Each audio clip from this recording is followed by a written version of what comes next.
Hello mga kasari, mga kanegosyo, nakabili nga pala kami ng 6 na sakong uling kung kaya't itong aking asawa ay nirepack na agad.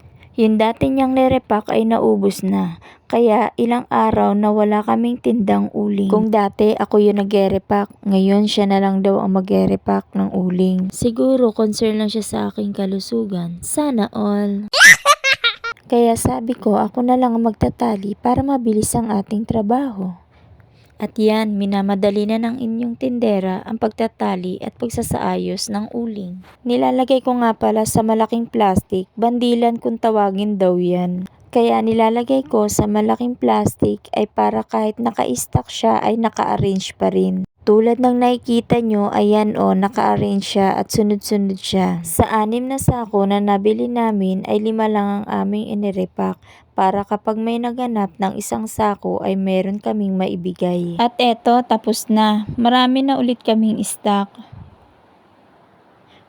Tara, kain po tayo. Dito nga pala kami kumain sa labas. Wag na kayo mag-isip. Nagugas po kami ng kamay bago kami kumain.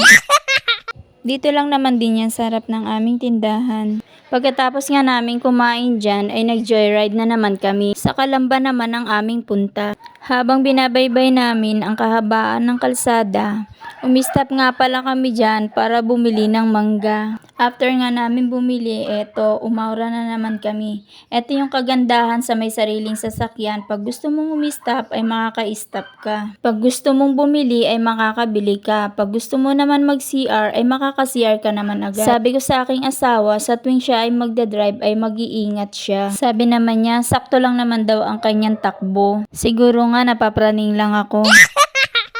At eto, malapit-lapit na rin ang aming pupuntahan. 3 araw na joyride. Igala nga daw niya si Inday. At eto na nga, sa kinahaba-haba, nakarating din naman kami ng maayos. Kaya, thank you Lord! Dito lang din naman yan sa may Kalamba. May bibilin lang din naman kami para sa tindahan. Eto nga napuntahan naming store ay puro Shopee delivery. Yung iba kasi mga nakabalot na para i-deliver. Kaya lang wala yung hinahanap namin, naubos na daw. Pero okay lang, nakagala naman ang inyong tindera. At dito na rin kami namili ng mga bawang at sibuyas para sa aming paninda. Dito kasi murang mamili. Kung kaya't pati isda ay namili na rin kami pang stock namin. Pauwi na rin kami ng mga oras na yan. At eto ang aking asawa, nagutom na naman kaya umistop na naman kami sa bakery para kumain. Gabi na nang kami ay makauwi dyan.